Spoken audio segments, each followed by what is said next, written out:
पावन कथा कल हम लोगों ने सुना कि भगवान वृंदावन से मथुरा गए। जब भगवान मथुरा गए तो गोपियाँ चरणों में गिर पड़ी। हे श्याम सुंदर, हम आपके बिना कैसे रहेंगे? भगवान बोले कि हम 2 दिन में आ जाएंगे। गोपियाँ बोली आप कह रहे हैं 2 दिन में आ जाएंगे, पर हमारे लिए तो ये 2 दिन कैसे कटेंगे? हम रहेंगे कि नहीं रहेंगे? उद्धव जी बोले कि बस 2 दिन की बात है, हम जल्दी से आ जाएंगे। 2 दिन का कह के भगवान श्री कृष्ण चले गए और फिर लौटे ही नहीं। गोपियाँ रोने लग गई, हे गोविंद कहाँ चले गए? जब भगवान रोए तो भगवान को रोता देख करके उद्धव जी रोने लगे। क्या हुआ? उद्धव जी ने कहा प्रभु आप रो रहे हैं। भगवान बोले क्या बताएं, हमारी गोपियां हमारी याद में बहुत रो रही हैं, बहुत रो रही हैं। इन गोपियों के बिना हमारा जीवन संभव नहीं है। जब भगवान को रोता देख उद्धव जी ने कहा कि प्रभु आपके आंसू कैसे पहुंचे जाएं? भगवान बोले कि यदि मेरी गोपियां जो मेरी याद में रो रही हैं, यदि वो रोना बंद कर दें तो हम भी ऐसे ही, जब भक्त भगवान के लिए रोता है तो भगवान कहीं भी हो दौड़ करके भक्त के पास पहुंच जाते हैं। इसलिए कहा कन्हैया को एक रोज रो कर पुकारा, कृपा पात्र किस दिन बनूंगा तुम्हारा। हे गोविंद आपके लिए मैं कब रोऊंगा? भगवान की सबसे श्रेष्ठ भक्ति क्या है? भगवान की याद में रोना। इसलिए जब आप भगवान की पूजा किया करो तो इतने प्रेम से पूजा किया करो कि भगवान की याद में आंसू बहने लग जाए। गोपियों को कोई पूजा नहीं आती। गोपियाँ कहती हैं भरत जी की तरह यदि रोना आ गया, गोपियों की तरह रोना आ गया तो ये समझना कि आपकी भक्ति सार्थक हो गई। भरत जी रो रहे हैं, हे माँ ये तुमने क्या कर दिया? पेड़ काट करके तुमने पत्तों को बचा लिया। तब भरत जी ने कहा माँ मेरे प्राण तो राम में बसते थे और आपने राम को वनवास भेज दिया, आपने मेरी हत्या ही तो कर दी। रो रहे हैं भरत जी। माँ कौशल्या से मिलने गए। भरत जी को लग रहा था कि माता कहेंगी वाह भरत तूने अच्छा षड्यंत्र रचा, मेरे बेटे को वनवास भेज दिया। जब भरत जी आए कौशल्या माँ से मिल, गौशाला में आग लगा देने से सारी गाय जिंदा जल जाएं, तो जो आग लगाएगा उसे जो पाप लगेगा ना माँ, वो पाप मुझे भरत को लग जाएगा। क्यों? भरत जी बोले माँ मेरे कारण राम जी वनवास चले गए। कौशल्या माँ बोली बेटा ये क्या कह रहा है, तुझे पाप ना लगे? भरत जी बोले माँ किसी के घर में आग लगा दो, वो घर जल जाए, वो घर में रहने वाले छोटे छोटे बच्चे भी जल जाएं, पति पत्नी भी जल जाएं, तो माँ कितना पाप लगेगा? माँ कौशल्या बोली बेटा ये तो होनी है, राम को वनवास जाना है, बस इस होनी को मैं टाल ना पाई बेटा। सुना हूं भरत भाभी प्रबल, बिलख कहूं रघुनाथ, बिलख कहूं मुनिनाथ, हानि लाभ जीवन मरण यश अपयश विधि हान। इस होनी को गुरु वशिष्ठ जी भी ना टाल पाए, होनी तो होके रहे। इसलिए भरत जी बोले कि मैं राम से मिलने जाऊंगा, चित्रकूट जाऊंगा। 14 साल भरत जी मुस्कुराए नहीं। भरत जी ने कौन सा जप किया, कौन सा तप किया? केवल राम की याद में रोते रहे। इसलिए भरत जी धरती के सबसे श्रेष्ठ भक्त हैं, आचार्यों में श्रेष्ठ आचार्य हैं। केवल रोते रहे। यादें, भगवान की याद ही तो भजन है। हमें भगवान की याद ही नहीं आती। हम माला जप रहे हैं लेकिन भगवान की याद ही नहीं आती, तो माला से क्या होगा? माला नहीं जप रहे हैं लेकिन भगवान की याद में, ये याद होना ही भजन है, यही भक्ति है। इसलिए मेरी माँ जो आंखों से आंसू, देखो लोग रोते हैं, कोई स्त्री के लिए रोता है, कोई पुरुष के लिए रोता है, कोई संसार के लिए दौलत के लिए रोता है, आंसू उनके भी बहते हैं, पर धन्य है उनका आंसू बहाना जो भगवान की याद में रोते हैं कि प्रभु कब दर्शन दोगे? क्या बिना दर्शन के जीवन पूरा हो जाएगा? क्या आपका दर्शन नहीं कर पाऊंगा? भगवान की याद में रोया करो, भगवान की पूजा करो, इतना प्रेम हो, इतना प्रेम हो कि आंखों से अश्रुपात होने लग जाए। गोपियां बैठी हैं और भगवान के लिए रो रही हैं। हे कृष्ण, हे श्याम सुंदर। जब आप रोएं भगवान की याद में तो कोई ना हो, आपके आंसू पहुंचने के लिए कोई ना हो, बस आपकी आंखों से आंसू बहें, आप रोएं और आंसू पहुंचने आए तो भगवान ही आए। एक वो हो, एक आप हो, और कोई। भगवान कृष्ण रो रहे हैं, क्यों? हमारी गोपियां रो रही हैं। तब गोपियों ने, तब भगवान ने उद्धव जी से कहा उद्धव उद्धव वृंदावन जइयो, वृंदावन की ओर चले। जैसे ही चले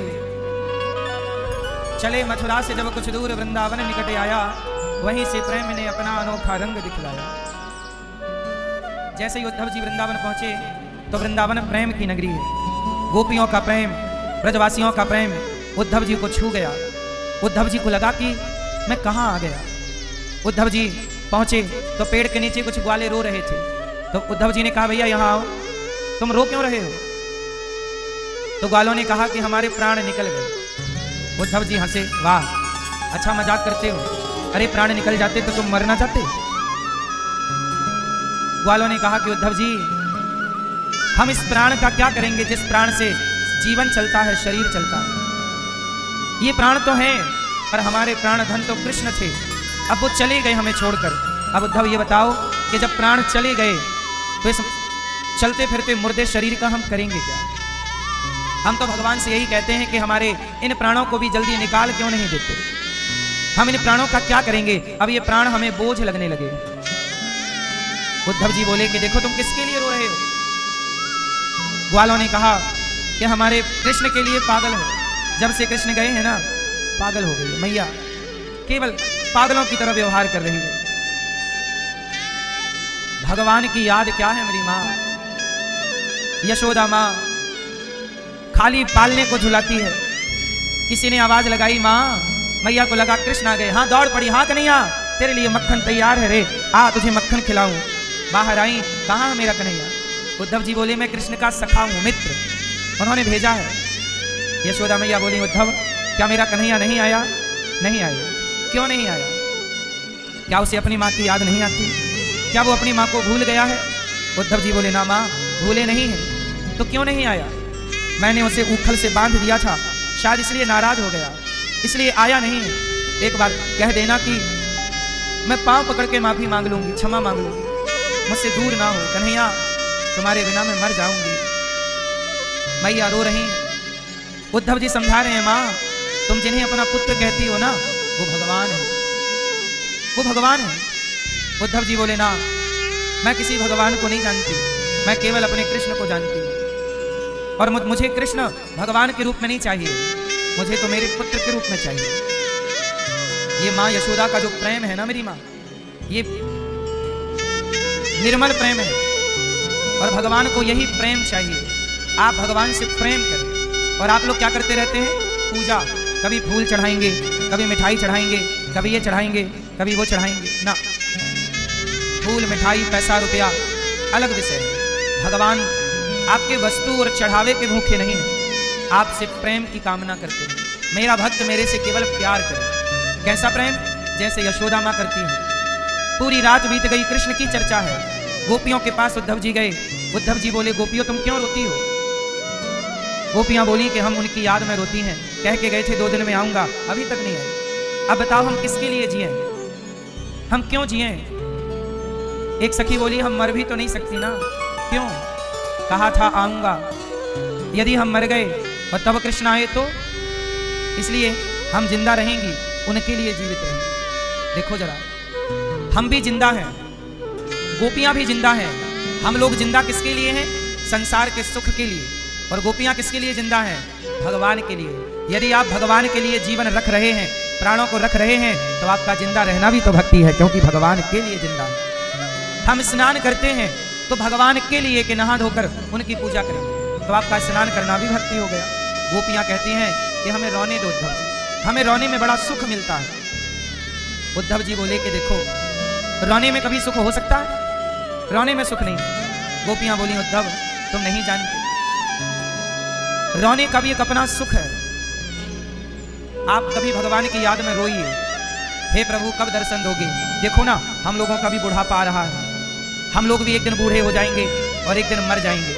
हमें भी अर्थी पर लिटाकर ले जाया जाएगा, चिता पे जलाया जाएगा। हमें भी एक दिन यहीं प्रयागराज में अस्थियां विसर्जित कर दी जाएंगी। लेकिन सवाल मैं अपने आप से पूछता हूं कि क्या हमने मरने के पहले वो काम कर लिया जो काम करने आए थे? सवाल आपसे, अपने आप से पूछिएगा, आप लोगों ने वो काम कर लिया, वो प्राप्त कर लिया जो प्राप्त करने आए थे? आप लोगों ने क्या पाया? शादी कर ली, पत्नी पा गए, बेटा बेटी पा गए, पद प्रतिष्ठा पा गए, क्या ईश्वर को पाया? क्या आत्म कल्याण किया? क्या प्रभु से प्रेम हुआ?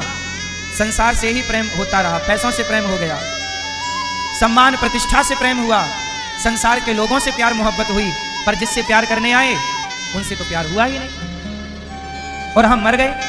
अब हम मर तो गए, अब भगवान से प्रेम करने के लिए अगला जन्म कब मिलेगा, क्या गारंटी है, कौन जानता? इसलिए मेरी माँ, अगले जन्म पर ना छोड़ो, इस जीवन से ही प्रभु प्रेम कर लो, भगवत प्रीति कर लो।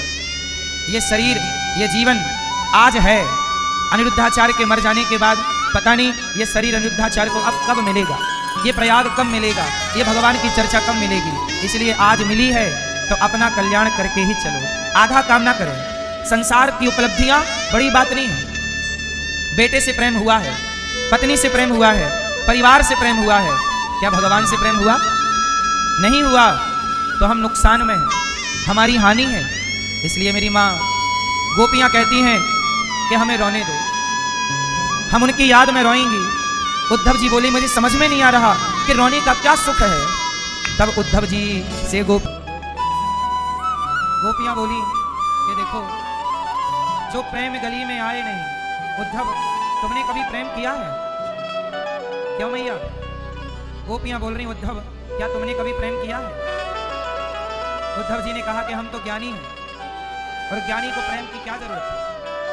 तब गोपियाँ बोली, उद्धव जिस ज्ञान के अभिमान में तुम हो, जो बात हम तुम्हें कह रही हैं, समझा रही हैं, वो तुम्हें ज्ञान से समझ में ना आएगा। भगवान ज्ञान का विषय नहीं है, भगवान प्रेम का विषय है। ईश्वर किसका विषय है? प्रेम। अच्छा ये बताओ, आप में से कितने लोग प्रेम करते हैं? जो करते हैं वो हाथ उठाओ। किससे करते हो? किससे करते हो? हैं? कोई प्रेम करता है पत्नी से, कोई पति से, कोई बेटा से, कोई बेटी से, कोई पैसे से, कोई गाड़ी बंगला मकान दुकान से। लेकिन ये बताओ, इन सब प्रेमों में, इन सब प्रेम में बात बनेगी ना मेरी माँ? प्रेम करना है तो पत्नी और पति के प्रेम से कल्याण ना होना है। इसलिए मेरी माँ, भगवान से प्रेम कीजिए। और प्रेम तो कि आऊंगा या कह दो कि नहीं आऊंगा। उद्धव जी बोले, आएंगे। गोपियों का प्रेम इतना प्रबल कि उद्धव जैसे ज्ञानी भी उस प्रेम के धारा में बह गए। भक्तों, अब आप लोग बहुत ध्यान से सुनिए और समझिए। एक बात बताओ मेरी माँ, बताओ, भगवान को प्रेम चाहिए या पूजा चाहिए? क्या चाहिए? इसलिए वो पूजा जिसमें प्रेम ना हो, उस पूजा का कोई अर्थ नहीं। और जिसमें प्रेम है तो वो गाली भी अच्छी। गोपियां गाली देती हैं, मधुप कितब बंधो मास प्रशांग्रिम सपत्न्या। ए कपटी कन्हैया, तू बड़ा कपटी है। गोपियां कृष्ण से बस यही कहना चाहती हैं कि हे श्याम सुंदर, मैं जहां देखती हूं तुम दिखते हो। क्या अपना दर्शन नहीं दोगे भगवान? क्या चित्त में आप नहीं बैठोगे? मेरे मन में काम, क्रोध, लोभ, मोह, अभिमान, अज्ञानता भरी पड़ी है। बुराइयों की खदान हूं मैं, लेकिन फिर भी मुझ बुरे आदमी पर भगवान ने कितनी बड़ी कृपा की कि मुझ जैसे पापी को आपके बीच में गंगा मैया की गोद में बिठा दिया। ये कृपा नहीं तो क्या है? भगवान बड़े दयालु हैं, न जाने कौन से गुण पर दयानिधि रीझ जाते हैं। हम किस काबिल थे ये बताओ? 84 लाख योनियों में भटकने वाले हम पतित थे, लेकिन हम पतितों को उठाकर भगवान ने आपको मनुष्य बना दिया। और मनुष्य बनकर भी यदि आप उस परमात्मा का धन्यवाद ना दो, उसकी शरणागति ग्रहण ना करो, तो इससे बड़ा दुर्भाग्य भला हमारा और आपका क्या हो? इसलिए मेरी माँ, संसार की जिम्मेदारी पूरी करना, लेकिन भगवान से कहना, हाथ जोड़ के कहो सब लोग, मेरे संग कहो, बोलो हे श्रीमन नारायण, हे श्याम सुंदर, हम पापी हैं, अधम हैं, नीच हैं, दुष्ट हैं, खल हैं, कामी हैं, क्रोधी हैं। हे प्रभु, हम जैसे हैं आपके, हे नाथ, हमें स्वीकार कीजिए। हे प्रभु, जैसे गाय बछड़े को चाट कर निर्मल करती है, ऐसे आप भी हमें निर्मल कीजिए। हे नाथ, हम अपने आप को आपके श्री चरणों में समर्पित करते हैं। हरि शरणम, हरि शरणम। अच्छा, एक बात बताओ, गाय का बच्चा जन्म लेता है तो गंदा रहता है कि नहीं? फिर गाय उसे चाट कर साफ करती है। क्या वो बछड़ा स्वयं को साफ कर सकता था? जैसे वो बछड़ा स्वयं को साफ नहीं कर सकता, गाय ही साफ करेगी, ऐसे हम भी पापी हैं, हम स्वयं को साफ नहीं कर सकते। जैसे गाय बछड़े को साफ करती है, हमें निर्मल कोई कर सकता है तो भगवान करेंगे। इसलिए आप बछड़े की तरह उनकी शरणागति ग्रहण कर लो। हे प्रभु, हम आपके जाही विधि राखें राम ताही विधि समर्पण कर दो। माना कि मैं पापी हूं, पर हे नाथ, जैसा हूं आपका हूं। भगवान कहते हैं, तुम पापी से पकोटि विप्र बध लागहि जाहू, आए शरण तजिए नहीं ताऊ। करोड़ों ब्राह्मणों की हत्या कोई कर दे, कोटि विप्र करोड़ों गाय की हत्या कर दे, और ऐसा हत्यारा भी यदि भगवान की शरण में चला जाए तो भगवान कहते हैं कि मेरी शरणागति जो ग्रहण कर ले, वो कितना भी पापी हो, मैं उसे निर्मल कर देता हूं। ये भगवान की कृपा है, इसलिए उनका नाम है दीन दयाल। जो दीनों पर दया करते हो वो दीन दयाल है। दया ना करते भगवान तो भगवान को भगवान कौन कहता है? इसलिए मेरी मां, कृपा ना करते, कृपा की ना होती जो आदत तुम्हारी, तो सुनी ही रहती अदालत तुम्हारी। आप लोग यहाँ आए हैं इस विश्वास के साथ कि हम पापी तो हैं, लेकिन हे गंगा मैया, ये भरोसा आप पर है कि हम जैसे पापियों के पाप आप धुल दोगी, इसलिए हम आए हैं। यदि आप हम जैसे पतितों को पावन ना करें, अच्छा एक बात बताओ, यदि भगवान पतितों को पावन ना करें तो भगवान को कोई पतित पावन क्यों कहे? भगवान का नाम है पतित पावन, पतितों को पावन करने वाले। यदि हम जैसे पतितों को आप पावन करोगे ही नहीं तो आपको पतित पावन कहेगा कौन? हम जैसे दीनों पर दया करोगे ही नहीं तो आपको दीन दयाल कहेगा कौन? इसलिए हम पतित हैं और वो पावन है। भगवान कहते हैं कि तुम्हारे अंदर इतना पाप करने की क्षमता नहीं है जितनी मेरे अंदर तुम्हें पुण्यात्मा बनाने की क्षमता है। लेकिन एक शर्त है मेरी मां, कि आपको भगवान को छोड़ना नहीं। यदि आपने ईश्वर को छोड़ दिया तो फिर भगवान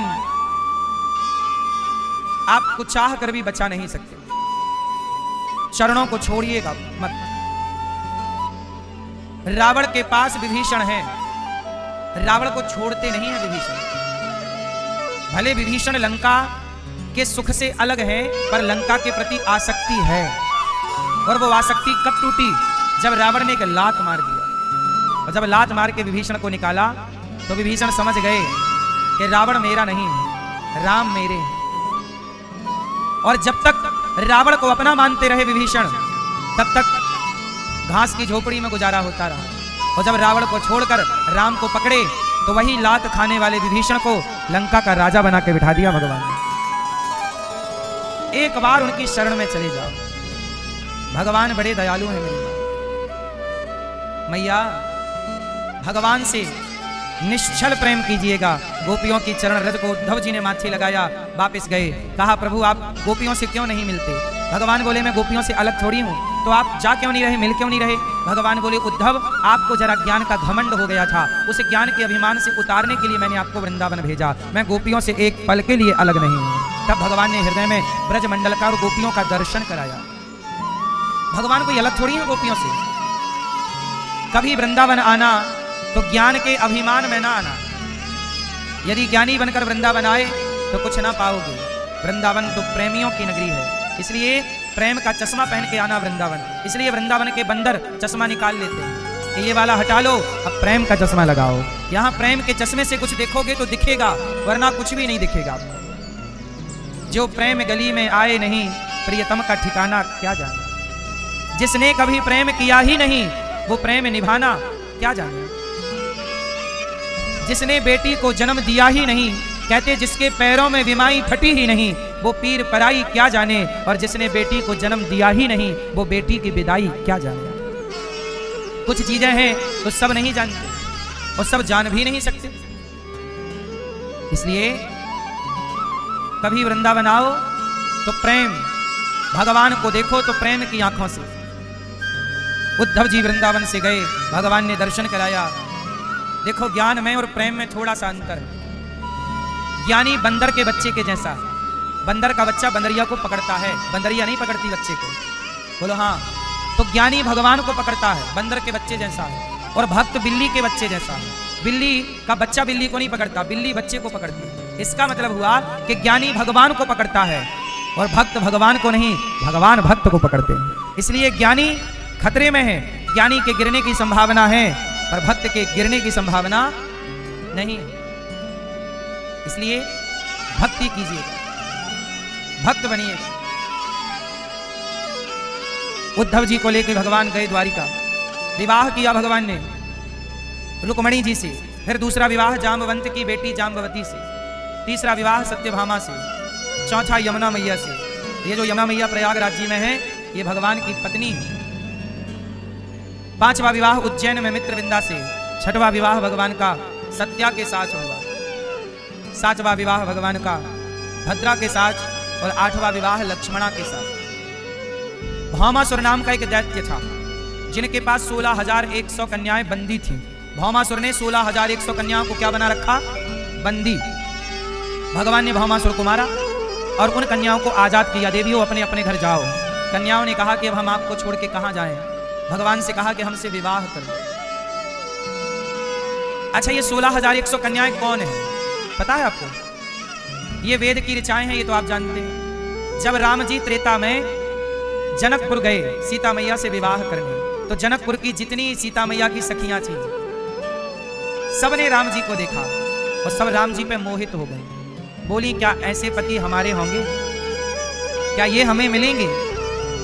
अब राम जी से उन्होंने मांग लिया कि आप ही हमें पति रूप में मिलो। तब राम जी ने कहा कि इस जन्म में तो नहीं, अगले जन्म में हम आप सबको पति के रूप में प्राप्त होंगे। तो जो पति रूप में चाहती हैं भगवान उन्हें अपनी पत्नी बना लेते हैं। इसकी एक कथा और है, कहो तो सुनाओ।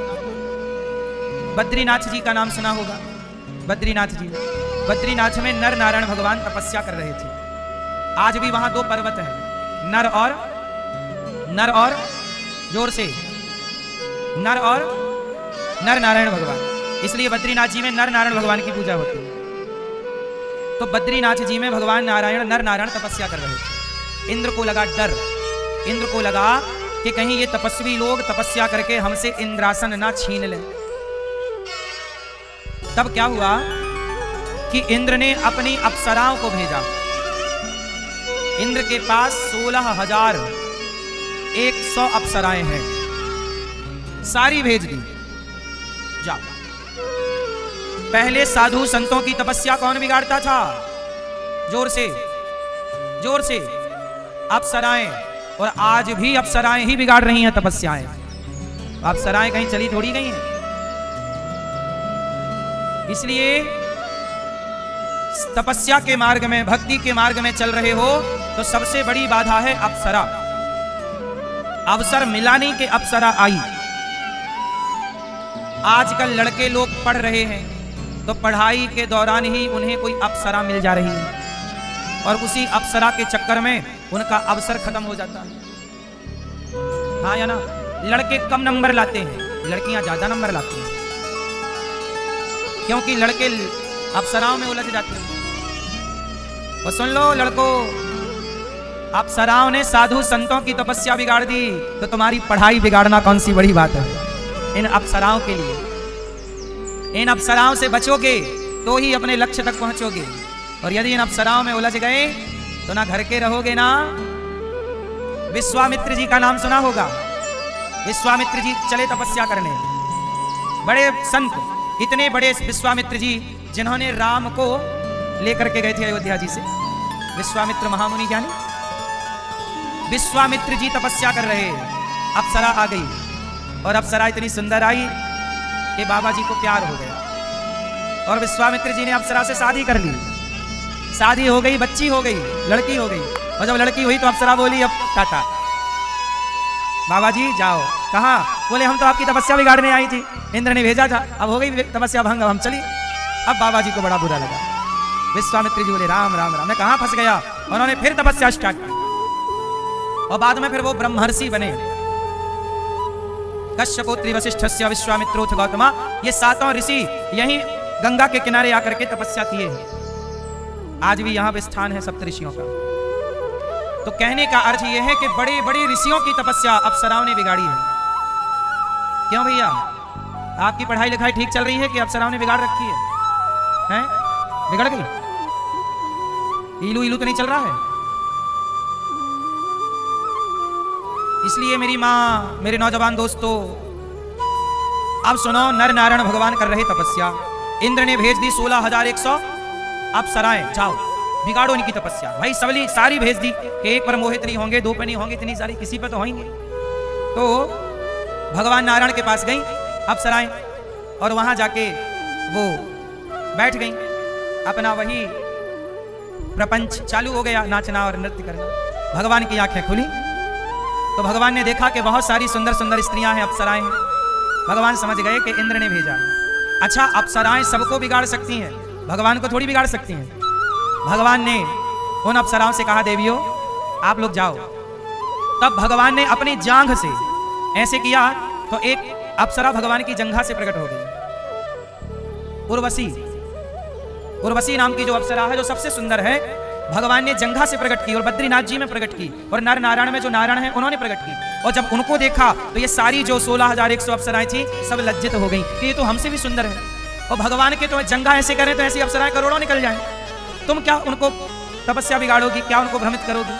तब उन कन्याओं ने शरणागति ग्रहण की, प्रभु हम आपकी दासी हैं, हमें स्वीकार कीजिए। माना कि आप प्रभु हैं, लेकिन आप हमें अच्छे लगे हैं, हम आपकी तपस्या नहीं बिगाड़ना चाहती, लेकिन अब हम आपको पति के रूप में स्वीकार करना चाहती हैं। सारी कन्याओं ने क्या कहा कि हम आपकी पत्नी बनना चाहती हैं। अब भगवान बोले हम तो तपस्या कर रहे हैं, तुम्हारी इच्छा पूरी कैसे करें? पर भगवान इच्छा पूरी ना करें तो भी गलत है। तब भगवान बोले कि तुम अभी स्वर्ग जाओ, हम द्वापर में जब कृष्ण अवतार लेंगे तब तुम सारी अप्सराओं से हम विवाह करेंगे। और वही तब की अप्सराएं सतयुग की, द्वापर में तब भगवान कृष्ण ने सबसे एक साथ विवाह किया और टोटल विवाह हो गए 16,100। ये सब भगवान ने उधारी चुकाई है। सतयुग त्रेता द्वापर की उधारी, सतयुग त्रेता द्वापर कलयुग की उधारी, द्वापर के उस कालखंड में भगवान ने सबकी चुकाई। इसलिए भगवान की इतनी सारी पत्नियां। अब लोग पूरी कथा नहीं जानते, इस युग उस युग की कथा नहीं जानते, तो लोग कहते हैं कि भगवान इतने ब्याह क्यों कर लिए, भगवान इतने ब्याह क्यों कर लिए। अरे वो भगवान है, तुम्हारे बाप में दम है तो तुम भी कर लो, तुमसे हो जाए तो तुम भी 16,000 कर लो। एक में ही तो तुम रो रहे हो, एक तो संभल नहीं रही है, 2-4 आ जाएंगी तुम खर्चे ही ना उठा पाओगे कपड़े लत्ते का। बोलो हाँ, और करनी है शादी आपको? बोलो नहीं, एक में ही आदमी पंचर हो गया। भगवान है ऐश्वर्यस्य समग्रस्य धर्मस्य यश शास्त्री ज्ञान वैराग्य और चैव शरणाम भगतिर्नाम। भगवान किसे कहते हैं? जिनमें अनंत गुणों से संपन्न भगवान हो, यश हो, कीर्ति हो, वीर्य हो।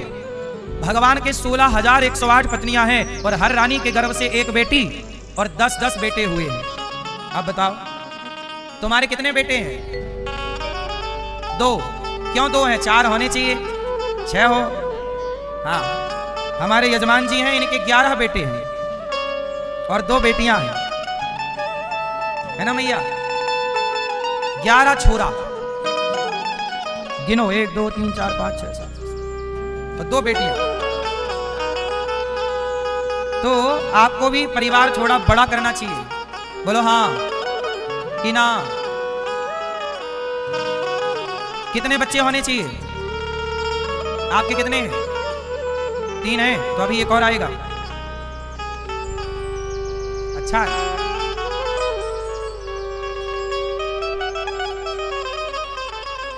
चार बच्चे तो कम से कम हों। कितने बच्चे हों मैया? 4 बच्चे कम से कम। तो भगवान ने 16,108 विवाह किया, 16,108 बेटियां हैं भगवान की और 16,108 गुणित 10 तो ये बेटों की संख्या। इतना बड़ा परिवार भगवान का। भगवान के बेटे प्रद्युम्न सम्रासुर को मारते हैं। फिर भगवान के पोते अनिरुद्ध का विवाह बाणासुर की बेटी उषा के संग हुआ। फिर राजा नृग पर भगवान ने कृपा की। बाणासुर पर कृपा हुई, राजा नृग पर भगवान ने कृपा की। राजा नृग ने गौदान किया था, जिसके कारण राजा नृग को भगवान का दर्शन हुआ। आप लोग भी अपने जीते जी गौदान अवश्य कीजिएगा। गौरी गोपाल गौशाला आइएगा, गायों का दर्शन कीजिएगा और गौ माता की सेवा कीजिएगा। कभी भी आपको टाइम मिले तो गौरी गोपाल गौशाला, गौरी गोपाल आश्रम आइएगा और वहां की सेवाओं को देखिएगा अपनी आंखों से। जीवन में गौदान अवश्य करना चाहिए। आपके आसपास भी कोई गौशालाएं हो तो गाय को सेवा के लिए जाते रहा करो, चारा भूसा का सहयोग करते रहा करो। पौंड्रक और काशीराज द्विविध का भगवान ने उद्धार किया। एक पौंड्रक नाम का एक राजा था, वो नकली भगवान बना घूमता। वो कहता कि मैं ही भगवान हूं। लकड़ी के 2 हाथ लगवा लिया और बोला मैं 4 भुजा वाला मैं ही भगवान हूं। अच्छा ये बताओ मैया, भगवान कौन है? आप बताना चश्मे वाले भैया, भगवान कौन है? कितने भगवान होते हैं सनातन में? क्या नाम है एक का?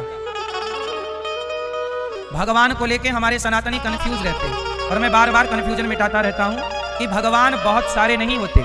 सनातन में देवता बहुत हैं, देवता 33 कोटि हैं, लेकिन भगवान तो एक है।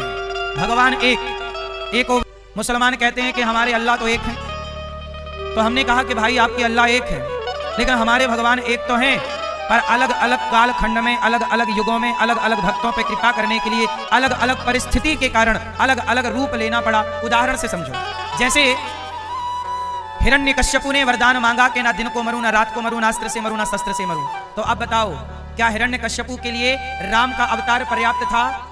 क्या वो राम के अवतार से मरता? जोर से। क्या वो कृष्ण के अवतार से मरता? क्या वो वामन अवतार से मरता? क्या वो मत्स्य अवतार से मरता? क्या वो कच्छप अवतार से मरता? इसलिए भगवान को हिरण्यकश्यपु के लिए अलग अवतार डिजाइन करना पड़ा। बोलो हाँ। और हिरण्यकश्यपु के लिए क्या बनना पड़ा? आधा नर आधा सिंह, तो बराबर नरसिंह। तो भगवान ने नरसिंह अवतार हिरण्यकश्यपु को मारने, क्योंकि उसका जो वरदान था उसके अकॉर्डिंग अवतार लेना पड़ा, उसके अनुरूप अवतार लेना पड़ा। बोलो हाँ। अब राजा बलि यज्ञ कर रहे हैं, उनको रोकना है, तो वहां नरसिंह अवतार की जरूरत नहीं थी, वहां राम अवतार से काम नहीं होता, वहां कृष्ण अवतार से काम नहीं होता, वहां भिक्षुक अवतार चाहिए था, तो छोटे से वामन बन के आ गए। बोलो हाँ कि ना। समुद्र मंथन हुआ, पर्वत नीचे जा रहा था, तो वो पर्वत थामने के लिए राम नहीं आ सकते थे, कृष्ण नहीं आ सकते थे, तो कच्छप अवतार लिया। अरे भगवान सब अवतार इसलिए लेते हैं कि कछुओं को भी लगे कि भगवान हमारे हैं, मछली को भी लगे कि भगवान हमारे हैं। हंस अवतार लिए। मैंने सुना कि प्रयागराज में कोई हंस तीर्थ है? हंस तीर्थ है यहाँ, यही यहाँ है कि बनारस में? हंस तीर्थ है यहीं प्रयागराज जी में, और उस पे लोगों ने कब्जा कर लिया है। तो आप लोग जरा छुड़वाओ। सरकार ने भी बोल दिया है कि ये भगवान की हंस, भगवान के 24 अवतारों में एक अवतार हंस अवतार हुआ, तो हंस अवतार यही हुआ था प्रयागराज में। तो वो हंस तीर्थ है एक जगह यहाँ पर, तो वहां पर अब कब्जा कर लिया कुछ लोगों ने। यहीं पे बता रहे थे कुछ लोग के कब्जा कर लिया है, अतिक्रमण कर लिया है, तो उसे हटवाना चाहिए। और वो सनातनियों का तीर्थ है, वहां भगवान हंस ने, वहां ऋषियों ने, नारद जी ने भी तपस्या की है, वहां ऋषियों की तपस्थली है। आज भी वो मंदिर है, टूटा फूटा प्राचीन स्थान है। तो जब ये प्रयागराज का महात्मा पढ़ते हैं तो वो हंस तीर्थ का भी उल्लेख आता है। तो आप लोग उनको, जितने भी हमारे सनातनियों के तीर्थ स्थल हैं, उन्हें अतिक्रमण से, कब्जों से मुक्त कराना चाहिए। सरकार ने बोल दिया है, मतलब सुप्रीम कोर्ट, हाई कोर्ट ने दे दिया है कि ये भगवान का स्थल है, लेकिन फिर भी लोगों ने कब्जा किया है। पुलिस को हटाना चाहिए वहां से कब्जा। आप लोगों को भी आवाज लगानी चाहिए, प्रयागराज के भक्तों, अपने तीर्थों को आप नहीं बचाओगे तो कौन बचाएगा? ये तो प्रयागराज के भक्तों की जिम्मेदारी है। खोज करो कहां है ये तीर्थ, अगल बगल है, और उसे बचाओ। भारत के कोने कोने में जहां जहां सनातनी हो, वहां वहां अपने क्षेत्र की रक्षा तो करो। क्षेत्रीय अवशेष तो बचे रहे हमारी प्राचीनता के।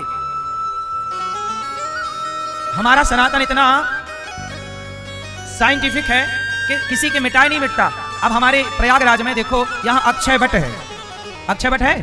अक्षय वट को मुगलों ने काट दिया था, आग डाल दी थी, जला दिया था, बड़ी बड़ी लोहे की चादरें डाल दी थी, मुगलों ने मिटाना चाहा, लेकिन अक्षय वट क्योंकि वो अक्षय है इसलिए किसी के मिटाने वो मिटा नहीं, जहां की तहां खड़ा बनाए रखा, लेकिन फिर भी प्रयाग का अस्तित्व जिंदा रहा और पुनः प्रयाग अपने अस्तित्व में आ गया, स्वरूप में आ गया। बोलो हाँ। तो आप भी ध्यान दीजिएगा। तो भगवान ने बहुत अवतार लिए हैं, उन अवतारों में एक अवतार राम कृष्ण, ये सब अवतार हैं हम सनातनियों के। हमारा सनातन बड़ा है ना, इसलिए अनेक अवतार, अनेक लीला है, इसलिए अवतार अनेक है। तो भगवान ने पौंड्रक को मारा, काशीराज द्विविद का उद्धार किया, जरासंध को भीम भैया ने मारा। जरासंध मर ही नहीं रहा था, बीच से फाड़ दिया भगवान ने, एक तिनका उठाया, कहा ऐसे मारो, बीच से फाड़ो, एक भाग ऐसे एक भाग ऐसे। भीम भैया ने इस युद्ध करते समय भगवान को देखा, समझ गए काम करिए पर नजरें भगवान की ओर रखिए, तब जीत होगी। जरासंध को मार गिराया, उनके यहाँ राजाओं को बंदी बना रखा था जरासंध ने, भगवान ने राजाओं को मुक्त किया। सब राजाओं ने कहा कृष्णाय वासुदेवाय हरये परमात्मने प्रणत क्लेशनाशाय गोविंदाय नमो नमः। भगवान ने सबको मुक्त किया। शिशुपाल, मैया आप शिशुपाल को जानती हो? मैया ओ प्यारी माँ, शिशुपाल को जानते हैं आप लोग? क्यों यहीं बगल में रहता आपके? क्या यहीं प्रयाग का था क्या? शिशुपाल भगवान को 100 गालियां रोज देता, और हमारे भगवान भी गजब, 100 गालियां सुनते चुप रहते, रोज 100 देता, आज भी 100, कल भी 100, परसों भी 100। एक दिन उसने अति कर दिया, 100 पार कर गया, 101, और भगवान ने निकाला चक्र, काट दिया। राजा परीक्षित ने कहा कि गुरुदेव 100 गालियां सुनी, 101 हुई तो काटा, तो पहली गाली में क्यों नहीं काट दिया? तो सुखदेव जी ने कहा कि ये शिशुपाल भगवान कृष्ण की बुआ का लड़का था, बुआ का लड़का। तो पता चल गया कि इसकी मृत्यु कृष्ण के हाथ है। शिशुपाल की मां को पता लगा कि मेरे बेटे की मौत कृष्ण के हाथ है, तो बुआ दौड़ी दौड़ी कृष्ण के चरणों में आके गिरी, कन्हैया मेरे बेटे की हत्या तू करेगा तो तू लाला मुझे वचन दे, तू मेरे बेटे को क्यों मारेगा? तो भगवान बोले मां मैं तेरे बेटे को वचन देता हूं कि तेरे बेटे की 100 गलतियां रोज माफ करूंगा, 100 गलतियां रोज माफ करूंगा, लेकिन 100 के बाद यदि एक भी बढ़ी मां तो फिर मुझे मारना पड़ेगा, क्योंकि गलतियां रोज जो करे उसे तो फिर एक दिन मरना ही पड़ेगा। तो मैं आपके प्रेम के कारण, आप मेरी बुआ हो, इसलिए आपके बेटे की कितनी गलतियां माफ? 100। तो भगवान ने वचन दिया था, इसलिए 100 गलतियां चुपचाप सुनते थे। इसलिए मेरी माँ, आप लोग भी थोड़ा अपने क्षमता को बढ़ाओ, और 10-20 गलतियां तो आप भी सास की, बहू की, पति की, पत्नी की, अपनों की, भाई की, अपनों की गलतियां माफ करो। क्षमा बड़न को चाहिए, छोटन को उत्पात, काहरी को घट गयो जो भृगुमारी लात। क्षमा बड़न को चाहिए और छोटन को उत्पात, इसलिए मेरी मां क्षमा किया करिए। क्षमा, भगवान ने क्षमा किया, आपको भी क्षमा कर देना चाहिए अपनों की गलतियां। अति जब हो तब अलग विषय, थोड़ी बहुत परेशान होने की जरूरत नहीं। ये कथा यही मैसेज देती है। अच्छा, धर्मराज युधिष्ठिर ने किया यज्ञ, क्या किया मेरी माँ? एक नेवला था, महाभारत में कथा है, एक नेवली की। मैया ओ लाल मैया बैठ जाओ मेरी माँ। एक नेवला था, एक पंडित जी थे और पंडितानी। तो पंडित जी भोजन करने बैठे, मैया ध्यान से सुनो मेरी माँ, मोबाइल ना चलाओ भगवान, सुनो। एक पंडित जी थे और पंडितानी जी थी, बहुत गरीब थे। पंडित जी भोजन करने बैठे, पंडितानी ने परोसा। पंडित जी भोजन करने बैठे कि तभी कोई भिखारी आ गया और वो कहने लगा कि पंडित जी हम बड़े भूखे हैं, कुछ भोजन मिल जाए। तो पंडित जी ने अपनी थाली खिसका दी और अपनी थाली दे दी, उस भिखारी को खिलाया पिलाया और बढ़िया वो खा के चला गया। अब पंडित जी की पंडितानी बोली कि आपने अपना भोजन तो दे दिया, अब ऐसा है जो मेरे लिए थोड़ा सा बचा था, चलो उसे अपन दोनों जन खाते हैं। तो पंडित पंडितानी जो थोड़ा सा बचा था उसी का आधा आधा किया, और आधा आधा था तो पेट भरा ही नहीं, ना पंडितानी का पेट भरा। पंडित जी बोले कि तुम पूरा खा लो, उन्होंने कहा नहीं। पंडितानी ने कहा आप खा लीजिए, मैं शाम को खा लूंगी। नहीं नहीं, अच्छा अपन दोनों खाते हैं। तो दोनों के हिस्से में आधा आया, ना पंडितानी का पेट भरा ना पंडित जी का। पर पंडित जी ने कहा कोई बात नहीं, आधा पेट भोजन से भर लेते हैं, आधा पानी से। तो भोजन किया और पंडित जी ने हाथ धुले, तो जहां हाथ धुले वहां पर एक नेवला बैठा था। तो पंडित जी के हाथ का जो पानी धुलने का था वो नेवले के शरीर में जाके गिरा, तो नेवले का आधा शरीर गीला हो गया, और जहां जहां वो पानी पड़ा वहां वहां नेवले के बाल सोने के हो गए, सुनहरे हो गए, सोने जैसे। नेवले ने देखा कि मेरी पूंछ सोने की हो गई, आधा शरीर मेरा सोने का हो गया। तो वो नेवला पंडित जी से पूछा, पंडित जी मैं आधा सोने का कैसे हो गया? तो वहां बगल में कोई साधु सब चीजें देख रहे थे, तो संत जी ने उस नेवले से बात की, और संत ने कहा कि देख, इस ब्राह्मण ने अपना भोजन भी किसी को दान कर दिया, इसके पुण्य से, जब इसका पुण्य हाथ धोया तो इसके पुण्य से ये इतना पुण्यात्मा ब्राह्मण है कि ये हाथ धुल रहा है तो उसके हाथ से जो पानी गिर रहा है वो पानी पंडित जी को जो स्पर्श कर रहा है वह जल भी पुण्यमय हो जा रहा है, तो ये तेरे शरीर में पड़ा तो तेरा रंग सुनहरा हो गया। तो नेवला बोला कि एक काम करो पंडित जी, आधा सोने का हो गया, मैं अच्छा नहीं लगूंगा, आप ऐसा करो मुझे पूरा गीला कर दो, मैं पूरा सोने का हो जाऊंगा तो मैं नेवलों का राजा हो जाऊंगा, मैं सबसे बड़ा हूं, देखो मैं सोने का हूं। तो साधु जी ने कहा ऐसा है कि पंडित जी ने तो हाथ धुल लिया, अब तुम ऐसा करो कि धर्मराज युधिष्ठिर यज्ञ करने वाले हैं, वहां बड़े बड़े साधु महात्मा जपी तपी ज्ञानी आएंगे, और जहां सब लोग अपना हाथ धुलें तुम वहीं बैठ जाना, किसी ना किसी के पुण्य से तुम पूरे सोने के आधे यहां हो गए, आधे धर्मराज युधिष्ठिर यज्ञ करने वाले हैं, जाओ वहां हो जाना। अब नेवला चला, धर्मराज युधिष्ठिर यज्ञ कर रहे थे, यज्ञ में भंडारा चल रहा था बड़ा विशाल।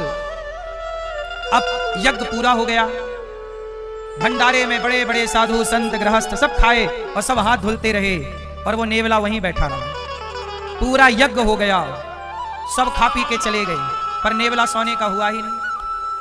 धर्मराज युधिष्ठिर बैठे दरबार में, दरबार लगा। अर्जुन बोले कि मेरे भैया युधिष्ठिर ने जो यज्ञ किया है इससे बड़ा यज्ञ आज तक धरती में हुआ ही नहीं, इससे बड़ा यज्ञ इस धरती पे नहीं हुआ, इतना बड़ा यज्ञ। तब वो नेवला पहुंच गया सभा में, और नेवला बोला अर्जुन झूठ ना बोलो, तुम्हारे भाई का यज्ञ उस ब्राह्मण के यज्ञ से बड़ा नहीं है। अर्जुन बोले तुम कौन हो नेवला? भगवान कृष्ण भी वहीं बैठे थे। नेवला बोला अर्जुन तुम्हारे भाई धर्मराज ने युधिष्ठिर जी ने यज्ञ किया है, पर इनका यज्ञ इतना बड़ा नहीं है जितना बड़ा यज्ञ उन पंडित जी का रहा। अर्जुन ने कहा नेवला तुम कौन हो, क्या कहना चाहते हो, स्पष्ट कहो।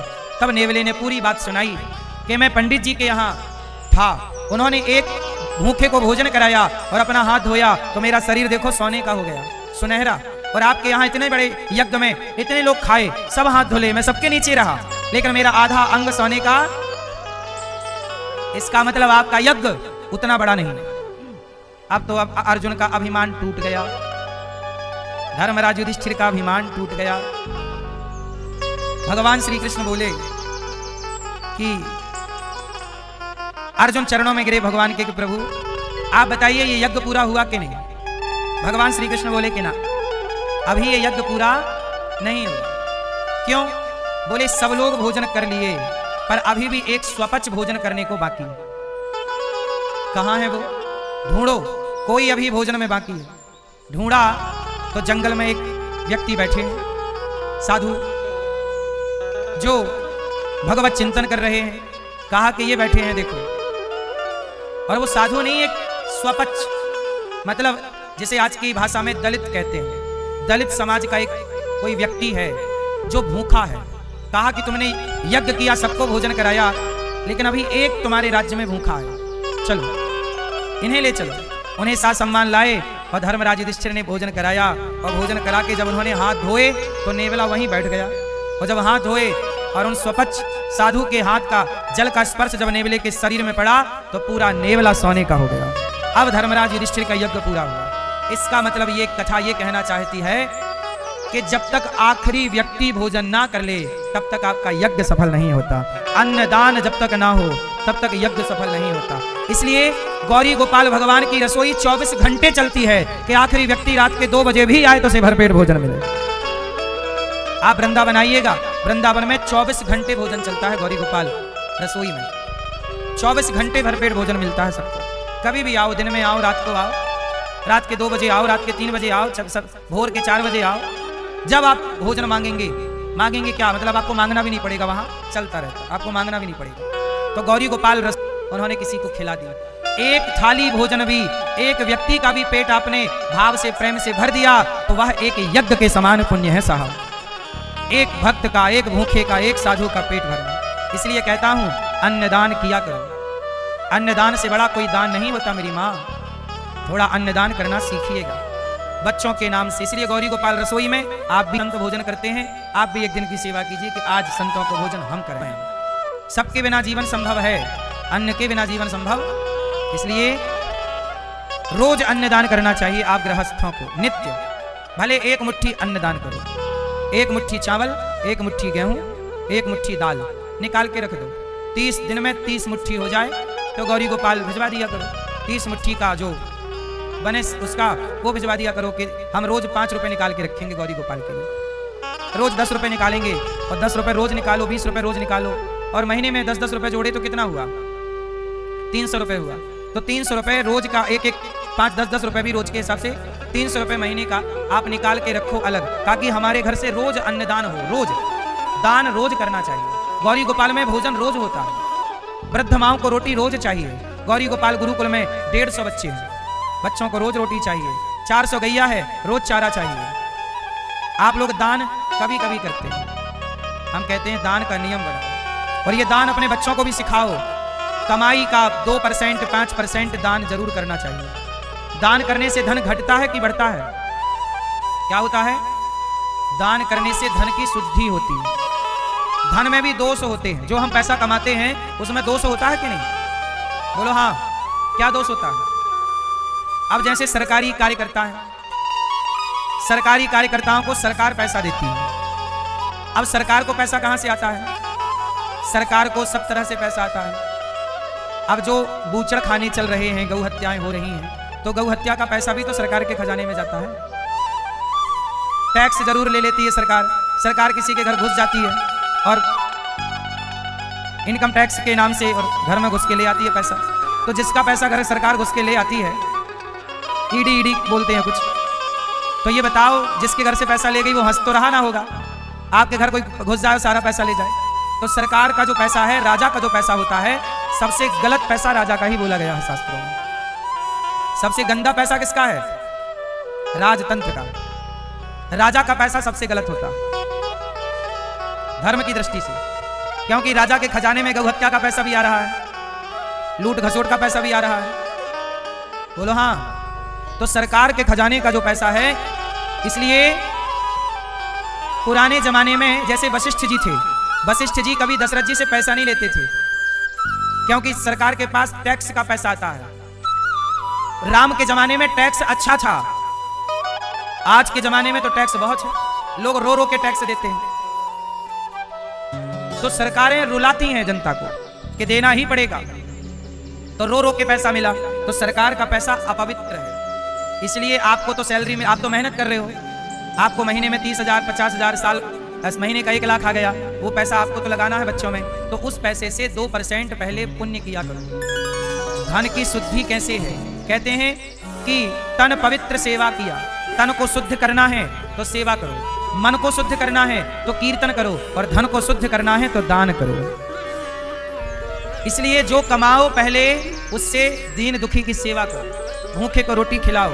अब जैसे आप कंपनियों में काम करते हो, पता नहीं वो कंपनियां कैसे पैसा कमाती हैं, तो कुल मिला के सैलरी जो आपको मिलती है वो किस तरह का पैसा है, इसलिए वो सारा पैसा अपवित्र है, दूषित है। बोलो हाँ। अच्छा एक बात बताओ, कई बार बैंक खुलने का टाइम होता है 10 बजे, और 10 बजे बैंक खुलती कहाँ है साहब? 11 बजे से कार्यवाही चालू होती है। अधिकारी लेट आते हैं, सैलरी पूरी पा रहे हैं पर लेट आ रहे हैं, तो बताओ वो काम चोरी कर रहे हैं कि नहीं? काम कर रहे हैं 9 रुपए का और पैसा मिल रहा है इन्हें 10 रुपए, तो 1 रुपए बेईमानी का हुआ कि नहीं? आपको 8 घंटे की ड्यूटी है और आप आधा घंटा लेट पहुंचे, तो पैसा तो पूरा पाओगे, लेकिन आधा घंटा की चोरी की कि नहीं आपने? धर्म की दृष्टि से देखो, यदि धर्म की दृष्टि से देखोगे तो वो चोरी है, हाँ या ना?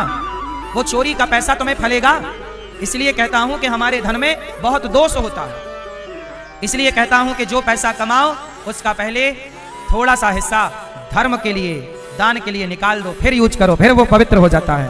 धन की शुद्धि दान से है, मन की शुद्धि कीर्तन से है, तन की शुद्धि सेवा से है। कहते हैं खाया पिया अंग लगेगा, दान दिया संग चलेगा, और बचे खुचे में जंग लगेगा। बोलो राधे राधे।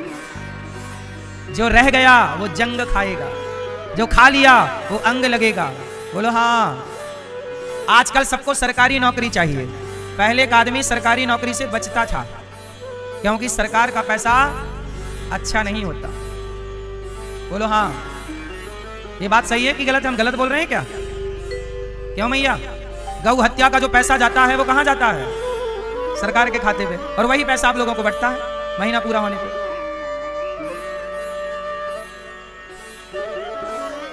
हम ये नहीं कह रहे हैं कि आप नौकरी 50,000 रुपए क्या पढ़ाते होंगे? 50,000 रुपया 2 और 2 6 पढ़ाते होंगे क्या? ज्यादा पढ़ाते होंगे क्यों? सस्ते स्कूलों में 2 और 2 4 पढ़ाते होंगे, महंगे स्कूलों में 2 और 2 5 पढ़ाते होंगे। भाई ये बड़ा महंगा है ना, ज्यादा पढ़ो। क्यों भैया इतना भी महंगा क्यों? शिक्षा यदि महंगी हो गई तो समाज अशिक्षित रह जाएगा। शिक्षा सस्ती होगी तब समाज शिक्षित होगा। और आज हमारे देश में शिक्षा बहुत महंगी है। बोलो हाँ।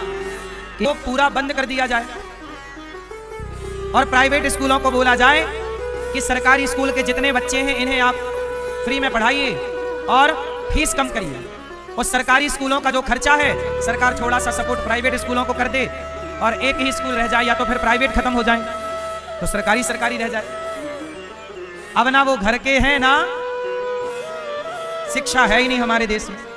आज किसी बच्चे को पढ़ना हो, IAS बनना हो, IPS बनना हो, तो बताओ गरीब का बच्चा बन पाता है? डॉक्टर कलेक्टर बन पाता है? क्योंकि जो पढ़ाई उसे पढ़नी है उनकी कोचिंग बड़ी महंगी है। बोलो हाँ। सामान्य बच्चा नहीं चाहता है पढ़ना, मैं भी डॉक्टर बनूं, मैं भी इंजीनियर बनूं, मैं भी जज बनूं, पर कहां उसके लिए शिक्षा है? हमारे देश में एक सी व्यवस्था नहीं है सबके लिए। हमारे देश में जितने लोग हैं उतनी व्यवस्था नहीं। सरकार हमारे देशवासियों के साथ भेदभाव करती है। किसी के लिए कोई व्यवस्था है तो किसी के लिए कोई व्यवस्था। बोलो हाँ। ये बात सही है कि गलत है?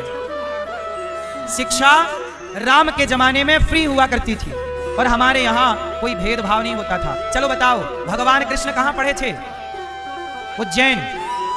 उज्जैन में पढ़े थे, और कृष्ण के संग सुदामा जी पढ़े थे। सुदामा ब्राह्मण है और कृष्ण यदुवंशी हैं। तो यादव और ब्राह्मण एक साथ पढ़े कि नहीं? मतलब आज के नेता कहते हैं, आज के कुछ लोग कहते हैं कि पहले सबको पढ़ाया नहीं गया, सबको पढ़ने का अधिकार नहीं दिया गया। अरे पढ़ने का अधिकार सबको था। एक गुरुकुल में यादव ब्राह्मण एक साथ पढ़ते थे कि नहीं? सुदामा और कृष्ण इसका उदाहरण है। तो ये झूठ क्यों बोलते हैं नेता लोग कि पहले लोगों को पढ़ाते नहीं थे, सबको पढ़ाने का अधिकार, पढ़ने का अधिकार नहीं देते? सबको था, जो पढ़ता सबको। ये द्वापर की बात है। शिक्षा पर सबका अधिकार था। चाणक्य ने चंद्रगुप्त को पढ़ाया कि नहीं? आजकल लोग कहते हैं कि पहले तो भारत में स्त्रियों को पढ़ने नहीं दिया। क्यों मैया बताओ, पहले भारत की स्त्रियां पढ़ी लिखी थी कि अनपढ़ थी? हैं? क्या थी? पहले भी स्त्रियों को पढ़ने की आजादी थी। नहीं आजादी होती तो बताओ झांसी की रानी अनपढ़ थी कि पढ़ी लिखी थी? बोलो। अहिल्याबाई होलकर अनपढ़ थी कि पढ़ी लिखी थी? आद्य शंकराचार्य जी से शास्त्रार्थ करने वाली महिला हजारों साल पहले मां भारती मंडन मिश्र की पत्नी अनपढ़ थी कि पढ़ी लिखी थी? इसका मतलब नारियों को तब भी शिक्षा दी जाती थी। जिन्हें पढ़ना था तब भी पढ़ती थी, नहीं पढ़ना तो आज भी कुछ लड़कियां नहीं पढ़ती, कुछ लड़के नहीं पढ़ते, ना पढ़ने वाला तो आज भी नहीं पढ़ रहा है। तो समाज तब भी शिक्षित थी। ऐसा आपके कानों में जहर घोला गया कि पहले नारियों को पढ़ने का अधिकार नहीं था, सब अधिकार थे। मैं कितनी पढ़ी लिखी नारियों का इतिहास आपको बता सकता हूं। सब पढ़ते थे, कोई भेद नहीं था। पहले लोग कहते थे कि जातवाद था, छुआछूत थी। पहले गरीब आदमी, दलित समाज को लोग बोलते थे कि गरीब हुआ करते थे। नहीं। अच्छा एक बात बताओ, पहले सबके पास पैसा था, ब्राह्मण के पास गरीबी थी। जितने भी पुराना इतिहास पढ़ोगे एक गरीब ब्राह्मण था। पहले ब्राह्मण गरीब था, लेकिन क्षत्रिय पैसे वाला था, वैश्य भी पैसे वाला था, और शूद्र भी पैसे वाले हुआ करते थे। मैं आपको उदाहरण दे रहा हूं। चलो बताओ, जब राजा हरिश्चंद्र जब राजा हरिश्चंद्र ने अपने आप को बाजार में बेचा तो हरिश्चंद्र को किसने खरीदा था? ब्राह्मण ने, क्षत्रिय ने, वैश्य ने कि शूद्र ने? उत्तर दो। किसने? जोर से। किसने?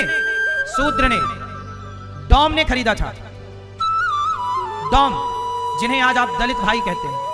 इसका मतलब है राजा हरिश्चंद्र को खरीदने की ताकत एक दलित भाई में थी। मतलब उस जमाने में दलितों के पास भी धन था, तब ना खरीदे होंगे। मतलब हमारे देश में गरीबी नहीं थी, सबको धन पर्याप्त था। इतना धन था कि वो राजा को भी खरीद सकते, खरीद लिया। और हमारे देश में क्या षड्यंत्र फैलाया गया कि दलित के पास तो पैसा ही नहीं है, तुम्हें तो पढ़ने का अधिकार नहीं दिया गया, तुम गरीब हो ना। मेरी माँ, ब्राह्मण, क्षत्रिय, वैश्य, शूद्र, चारों को पढ़ने का अधिकार था, चारों को कमाने का अधिकार था, चारों धनवान थे। मेहनत जो करेगा तो आज भी धनवान होगा, आज भी नहीं करेगा तो आज चाहे क्षत्रिय हो चाहे वैश्य, आज भी गरीब है यदि काम नहीं करोगे तो। लेकिन हमारे देश में आपस में लड़ाने के लिए जो मुगलों ने, अंग्रेजों ने और कुछ नेताओं ने जो राजनीति की, इससे बड़ा नुकसान हो गया। भारत के इतिहास को ठीक से जाना नहीं, कोई भेद नहीं था। हाँ या ना? आज तो हमारे देश में जातियों के नाम पे समीकरण निकलते हैं। अच्छी बात नहीं है जातियों के नाम पे लड़ना। प्यार मोहब्बत से रहना चाहिए। भारत की अखंडता, एकता को बनाए रखो। हम आपस में लड़ जाएंगे तो फिर यह देश गुलाम हो जाएगा। आपस में लड़ो मत, संगठित रहो। सुदामा जी, तो मैं आपसे क्या कहना चाहता था कि हमारे देश में शिक्षा कैसी हो? जोर से। फ्री हो। शिक्षा कैसी हो? फ्री। दो चीजें फ्री करनी चाहिए सरकार को, शिक्षा और स्वास्थ्य। कितनी भी दवाई हो, अमेरिका में शिक्षा फ्री है और अमेरिका में स्वास्थ्य भी फ्री है। अमेरिका में जितना पढ़ना चाहे, जितना इलाज कराना चाहे, सब फ्री है अमेरिका में। इसलिए वो तरक्की कर गया क्योंकि उसने शिक्षा और स्वास्थ्य पर ध्यान दिया। और हमारे देश के नेता हिंदुओं को आपस में लड़ाने पर ध्यान दे रहे। कैसे ये लड़ेंगे? जातवाद में कैसे ये लड़ते रहे? ये आपस में लड़ा रहे हैं और हम लड़ रहे हैं। अमेरिका तरक्की कर गया। भारत का बच्चा बोलता है कि अमेरिका तरक्की कर गया, भारत तरक्की क्यों नहीं किया? क्योंकि अमेरिका ने शिक्षा पर ध्यान दिया, हमारी सरकारों ने शिक्षा पर ध्यान दिया ही नहीं। गा से गधा पढ़ा रहे हैं। अब गधा पढ़ेंगे तो गधे ही बनेंगे। इसलिए शिक्षा रीढ़ की हड्डी है सनातन की, सनातन की नहीं, धरती की। जो समाज शिक्षित है, हमारे देश में चप्पलें चोरी हो जाती हैं। सुनो बेटा, सुनो सुनो, चुप रहो। हमारे देश में क्या चोरी हो जाती है? चप्पल। इसलिए हमारी मैया कक्षा में आती है तो चप्पल पे बैठ जाती है। ले जा चोर, कैसे ले जाएगा? अभी भी सैकड़ों मैया चप्पल पे बैठी होंगी, चप्पल पे बैठ के सुन रही है कथा। आसन अच्छी है, चप्पल की आसन। बेचारी मैया भी क्या करे? 200 रुपया की चप्पल खरीदी, बाहर उतारे तो फिर लाओ 200 रुपया। 400 की आपकी हो गई। 4 चप्पल तो 4 पहन के आई थी क्या? एक चप्पल 4 बार चोरी हुई, एक चप्पल 4 बार खो गई। अरे मैया की चप्पल है कि क्या है? एक चप्पल 400 की है तो 2 चप्पल 800 की, 400 की चप्पल खो गई। बस करो मैया चप्पल। सुनो, हमारे देश की अशिक्षा का हाल देखिए कि हमारे देश में आज भी चप्पल चोरी हो रही है, चलते फिरते मोबाइल चोरी हो रहा है। हमारा देश चोरी करने पे दिमाग लगा रहा कि इसकी चैन कैसे काटूं। हमारा देश दिमाग लगा रहा है कि इसकी चप्पल कैसे चुराऊं, इसके जेब से बटुआ कैसे निकालूं। और अमेरिका दिमाग लगा रहा है कि सैटेलाइट कैसे बनाऊं, ये कैसे करूं, वो हमारे पास भी दिमाग है पर हमारा दिमाग गलत जगह खर्च हो रहा है, हमारी एनर्जी गलत जगह लग रही है। और इसका मूल कारण है कि सरकारें स्वयं नहीं चाहती कि आप पढ़ लिख जाएं, क्योंकि आप पढ़ लिख जाओगे तो अपने अधिकार की बातें करने लग जाओगे। इसलिए मेरी मां, ये देश, आप बताइए, हर बच्चे को शिक्षित होना जरूरी है या नहीं? यह संभव कब होगा? जब भारत की शिक्षा फ्री होगी। कितने लोग चाहते हैं हमें सिलेंडर फ्री मत दो सरकार, हमें शिक्षा फ्री चाहिए और स्वास्थ्य। क्या फ्री चाहिए? शिक्षा और स्वास्थ्य। क्या फ्री चाहिए आपको? बस की टिकट, सरकारें टिकट फ्री कर रही हैं, जाओ घूमने, घूमते रहो। कुछ जगह की सरकार किसी ने टिकट फ्री कर दिया, किसी ने। अब कुछ सरकारें कह रही हम लैपटॉप बांटेंगे। लैपटॉप बांट तो दोगे भैया, चलाना भी तो आए, पहले शिक्षा तो दो। इसलिए मेरी मां, भारत का तो भगवान ही मालिक है। शिक्षा स्वास्थ्य पर काम होना चाहिए, लेकिन हमारे देश में नकली दवाइयां मिलती हैं। बोलो हाँ, इंजेक्शन मिलता है लौकी पे लगाने वाला, रातों रात इतनी बड़ी हो जाती है लौकी। वो लौकी जो खाएगा मरेगा कि नहीं? क्या सरकारों को इन मिलावटी दवाइयों पर रोक नहीं लगाना चाहिए? ये दवाई बिकनी ही नहीं चाहिए। सब्जियों पर मिलावट, आटा दाल पर मिलावट, अरे मिलावट खोरों को फांसी दो। लेकिन हमारे देश में मिलावट करना कोई अपराध ही नहीं है। चाहे तुम्हारा बेटा मर जाए मिलावटी चीज खा के, जहर खा के। ध्यान देना चाहिए। अमेरिका जैसे देश तरक्की क्यों कर गए? वहां हर चीज पर ना ध्यान है, वहां भ्रष्टाचार नहीं है, वहां हर चीज प्योरिटी पर ध्यान दिया जाता है। यदि ककड़ी मिल रही है बाजार में तो वो दवाई वाली नहीं हो सकती। आपको आश्चर्य होगा, अमेरिका जैसे देशों में डीएपी और यूरिया बैन है। डीएपी, यूरिया, बेवजह की दवाइयां बैन है।